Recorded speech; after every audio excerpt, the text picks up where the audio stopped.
Thank you very much, Chairman, and thank you, Madam Rajavi, for your inspiring words, as usual, today.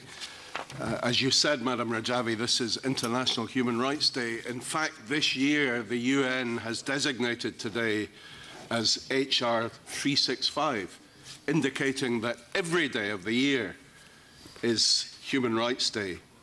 Sadly, all of us in this room know that no day in Iran or Iraq is Human Rights Day. Iran today, as Mrs. Rajavi said, is covered in blood. Iraq, next door, thanks to the mullahs in Tehran, is also covered in blood. 5 years ago, when I was elected as chair of the delegation for relations with Iraq in this House, I was told by many officials and by ambassadors, your job is to cement good relations between the European Parliament and Iraq, to build a good sympathetic relationship. Within a very few weeks, I exposed the fact that Nouri al-Maliki was a corrupt dictator, and I was told by many people in Brussels, you must shut up. You are rocking the boat. You will destabilize Iraq. And because Iran insisted and America and Britain backed the appointment, the re-election fraudulently of Nouri al-Maliki, you could even destabilize the nuclear talks in Tehran. But I refused to shut up. I was becoming rapidly, apart from my colleagues here in this room, rapidly we were all becoming lone voices in this respect.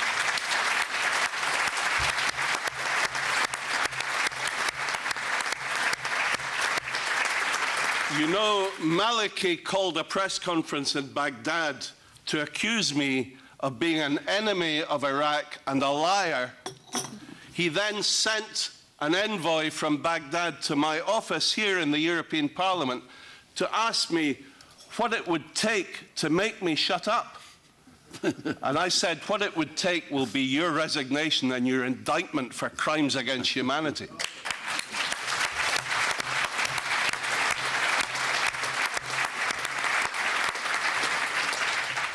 But you know, my good friend Howard Dean said that the West is plagued with a history of short-termism. And this is exactly what happened. 5 years ago, Maliki lost the election to Ayad Alawi by 2 seats. But Iran said, we have a red line against Ayad Alawi because he is always complaining about Iraqi interference in Iranian interference in Iraq. So we no way will allow him to become the prime minister. And America and Britain and Europe backed Iran and said, okay, we support Maliki to form a coalition and to take control. That was a short-term mistake, and it was a tragedy for Iraq, it was a tragedy for the region, and a tragedy for the world. Iraq is now a bloodbath. We warned again and again that this would happen, that there would be civil war. Now, Haider al-Abadi, the new prime minister, says that there are over 1 million armed militia, Shiite militia, active in Iraq, backed, financed, and very often led by the Quds Force from Iran, waging sectarian war on the Sunni population.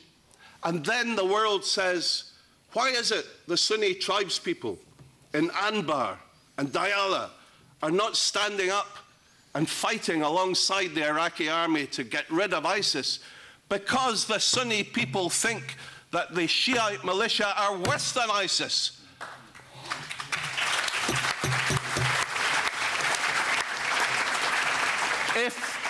If we are serious about ridding the world of ISIS, if we're serious about encouraging the Sunnis, the tribes in Iraq, to join forces with the Iraqi military, with the Péchmerga in Kurdistan, to help oust ISIS, and this is the only practical way that you can fight against ISIS, then we must rid Iraq of Iranian interference. We must tell Haider al-Abadi, appoint again the generals who were ousted by Maliki because they did not support Iranian interference. Get rid of all the Iranians in Iraq. The PMOI exposed 30,000 names of people who are working in the army, in the intelligence services, in the administration of Iraq, who have been trained and are paid a weekly wage by Iran. They expose their names, their bank account numbers, how much they're paid. This is the level of the interference of Iran in Iraq. They're extending their cancer across the whole of the region. And 12 years later, since the PMI exposed the fact that they were developing nuclear weapons, we have just extended yet again, for the umpteenth time, the deadline for them to reach agreement on stopping the nuclear proliferation, the building of nuclear weapons that we have always warned was their main objective. And what do we do in the West in pursuit of our failed policy of appeasement? We say, okay, you can have another 6 months and we will allow Baroness Ashton, who was the chief negotiator for the EU, she can continue this role for another 6 months. I shake my head in amazement, ladies and gentlemen. This is the policy of appeasement which the mullahs are laughing all the way to the bank. You know, recently the World Bank denounced Iraq as having the worst governance of any country in the world.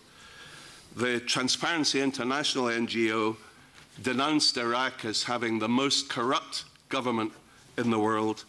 They are now in third place, only behind Iran and China, in terms of the number of executions that are held every year. So there is only one answer if we wish to resolve this situation. Tell Haider al-Abadi that the appeasement policy is finished, get rid of Iranian interference, back the tolerant vision of Islam that Mrs. Rajavi and the PMOI support, a vision of Islam that is contrary, completely counter to the fundamentalism of the mullahs in Tehran and completely counter to the brutal medieval vision of Islam that ISIS promotes. This is the way to bring democracy, justice, human rights, and gender balance, an end to executions, an end to torture, and an end to the nuclear proliferation. That is why I support Mrs. Rajavi and the PMOI, and that's why all of us are here today. Thank you very much.